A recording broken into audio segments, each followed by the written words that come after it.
Greetings, my followers of Graphics Me on the program How to Create a Website for Free. First of all, before I continue this program, I just want to use this chance to apologize for the long time we have stayed without posting a new tutorial. That's simply because we were establishing our center here in Douala. So we're so busy working. We're so busy trying to see how we can put things together. So that is why we had to halt the tutorial.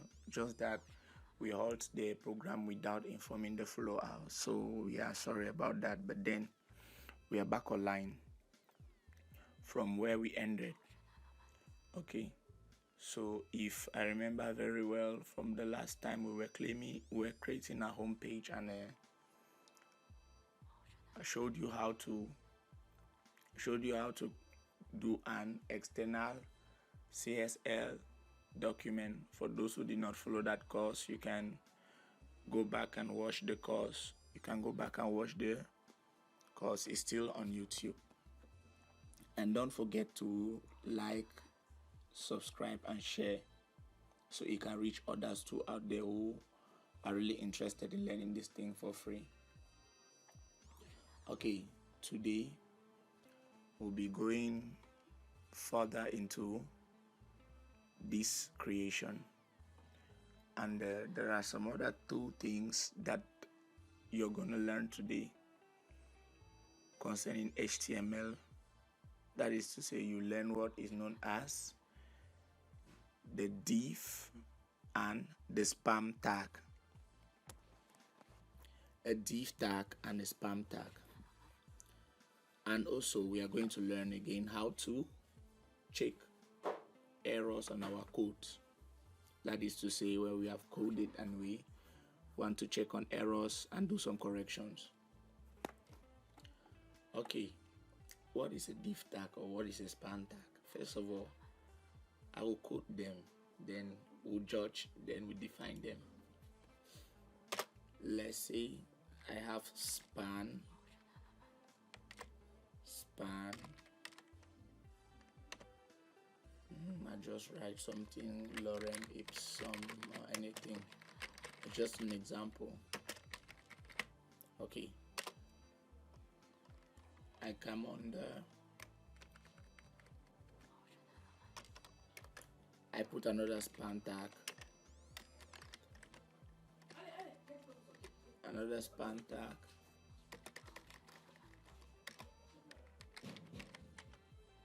and I still do the same thing. I'll just copy these two like 3 times, copy and paste them down here. Okay, I'll give a gap so that we don't compare the spam and the div tag. I'll now do the div tag and also the same thing, just type something. My aim is just to show you the difference. Then I'll copy this and paste it down. Okay, I'll give a gap up here so that my spam is separated from my h3. I'll save that and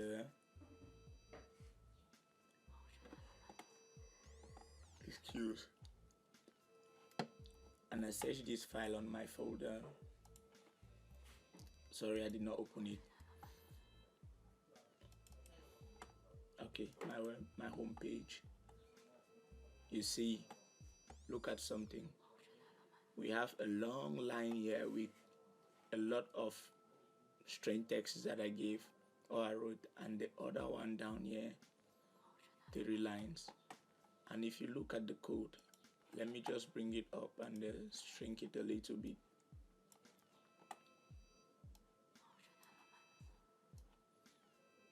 If you look at the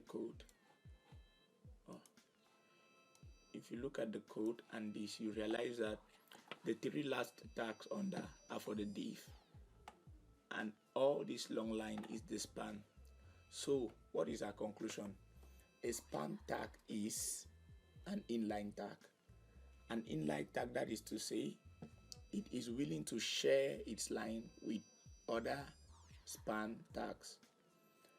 Why? A div tag is a block tag.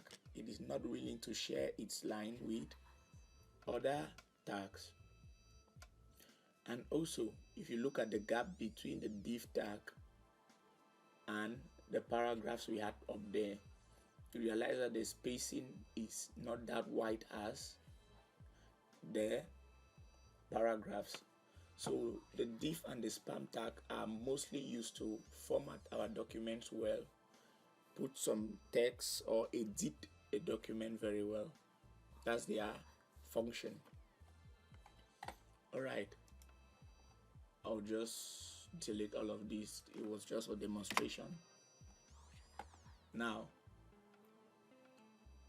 on the next video, we'll be learning something else.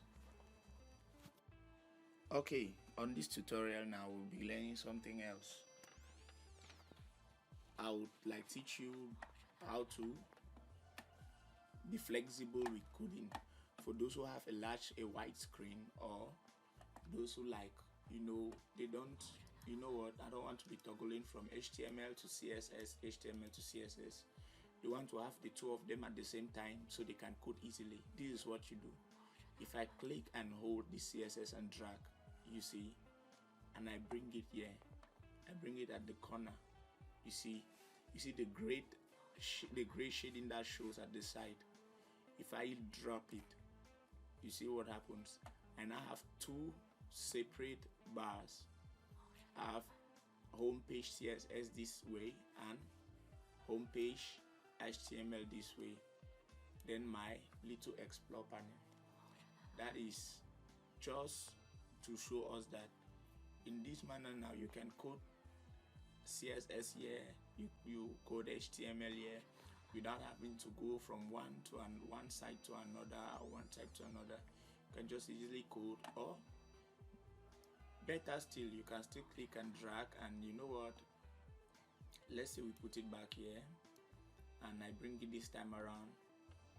Oh, it's not going on the two. Okay, I bring it at the bottom. If I drop it, you see now I have CSS down and HTML up. So it's just a way to be flexible with your workspace for those who want to have the two codes at the same time and they have a wide screen. So you want to have the two codes side by side, you see what you are doing easily. Alright, I will put it this way because I kind of love it this way. So I'll put it like this. We'll be working like this.